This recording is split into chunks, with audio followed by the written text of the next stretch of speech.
DemocracyNow.org, The War and Peace Report. I'm Amy Goodman. President Obama's effort to win legislative approval for military action against Syria has passed its first congressional hurdle with a Senate Foreign Relations Committee vote backing U.S. strikes. The Senate resolution sets a 60-day limit on any engagement in Syria with a possible 30-day extension to deter Syria's use and degrade its capacity to use chemical weapons. Under the bill, it would become U.S. policy to, quote, change the momentum on the battlefield in Syria. The Senate Foreign Relations Committee cleared the measure Wednesday in a 10-7 vote. Both the House and Senate are expected to hold their votes on military action in Syria as early as Monday. Speaking on Wednesday in Sweden, President Obama acknowledged faulty U.S. intelligence in the lead-up to the Iraq War is fueling global skepticism about his push for military strikes on Syria. I'm very mindful of the fact that around the world, and here in Europe in particular, there are still memories of Iraq and weapons of mass destruction accusations and people being concerned about how accurate this information is. Keep in mind, I'm somebody who opposed the war in Iraq and am not interested in repeating mistakes of us basing decisions on faulty intelligence. But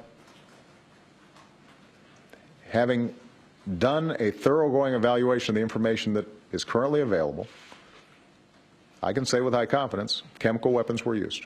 A leading Syrian human rights group has given a lower death toll than that claimed by the U.S. in last month's apparent chemical attack in Ghouta.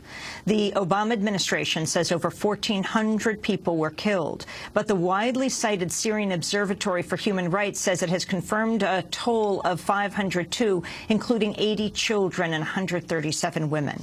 The group's director, Rami Abdulrahman, said the U.S. appears to have based its higher figure on statements by unreliable members of the Syrian opposition.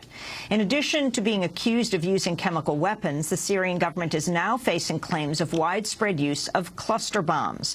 A new report from Human Rights Watch says the Assad regime has dropped at least 204 cluster bombs in over 150 locations over the past year. During his stop in Sweden, President Obama was asked about the National Security Agency's surveillance of people worldwide. Obama said he's working to reassure foreign allies following a wave of revelations surrounding U.S. spying on other governments. I can give assurances to the publics in Europe and around the world that we're not going around snooping at people's emails or listening to their phone calls. What we try to do is to target very specifically areas of concern. We are consulting with the EU in this process. We are consulting with other countries in this process and finding out from them what are their areas of specific concern and trying to align what we do in a way that I think alleviates some of the public concerns that people may have. In his comments, President Obama acknowledged technological advancements mean, quote, risks of abuse are greater than they have been in the past. Obama suggested he may be open to new legislation to oversee surveillance operations. During President Obama's visit to Sweden, several hundred protesters gathered in Stockholm for a rally against U.S. policies. Well, I'm here for so many reasons that it would take the entire day to count them, perhaps. But, of course, the drone wars, the war against terror, this is really a war of terror.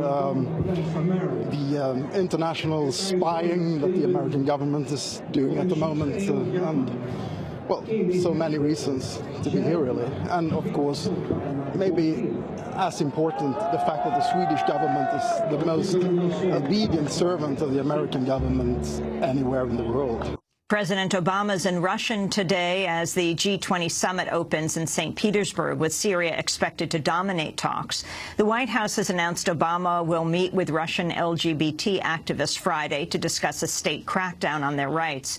Russia has faced growing criticism since passing a law in June banning the promotion of homosexual relationships to minors. In Bahrain, state forces fired tear gas at demonstrators near the capital Manama on Wednesday amidst protests over the death of a young activist. 20-year-old Sadiq Sabt died this week after being hit by a car last month. Activists say he was deliberately struck. The Bahraini government, meanwhile, has issued new curbs on political groups, ordering them to obtain permission to meet with foreign diplomats and organizations and to have a government official present at all meetings. The imprisoned Army whistleblower Chelsea Manning, formerly known as Bradley Manning, has formally filed a request for a presidential pardon. Manning was sentenced to 35 years in prison last month for leaking U.S. government and military files to WikiLeaks. In a letter to President Obama as part of the pardon bid, Manning writes, quote, "The decisions that I made in 2010 were made out of a concern for my country and the world that we live in. Whenever we killed innocent civilians, instead of accepting responsibility for our conduct, we elected to hide behind the veil of national security and classified information in order to avoid any public accountability," she wrote. The Obama administration has announced same-sex spouses of military veterans are now entitled to the same federal benefits as heterosexual married couples. The move marks the administration's latest policy shift following the landmark U.S. Supreme Court decision in June invalidating a key portion of the Defense of Marriage Act, which has defined marriages between a man and a woman. Last week, the IRS said it would recognize legally wed same-sex couples for tax purposes, no matter which state they live in. A federal judge has imposed a sweeping gag order on Barrett Brown, a journalist covering online surveillance who spent nearly a year behind bars. Brown faces 17 charges, ranging from threatening an FBI agent to credit card fraud for posting a link online to a document that contains stolen credit card data. Supporters say he's being unfairly targeted for investigating the highly secretive world of private intelligence and military contractors. On Wednesday, a federal court granted prosecutors' request to prevent Brown and his attorneys from discussing his case with the media. The order forbids, quote, "any statement to members of any television, radio, newspaper, magazine, internet, including but not limited to bloggers or other media organization about this case other than matters of public interest," unquote. Brown faces up to 100 years behind bars. A new investigative report is raising questions about accountability for alleged abuses and unlawful shootings by the Houston police. According to the Texas Observer, investigators have ruled Houston officers were justified every single time in 550 incidents involving the shooting of a citizen or animal between 2007 and 2012. One of the slain victims was a wheelchair-bound man accused of attacking officers with a pen. Of 706 excessive force complaints, just 15 officers were disciplined. The Texas Observer concludes, quote, "The message is clear. Either Houston police almost never abuse their power or they abuse it with impunity." And rallies are being held in 15 cities today to protest Walmart's firing of protesting workers. The union-backed group Our Walmart had set a Labor Day deadline for Walmart to reinstate 20 workers who were let go after taking part in a June walkout.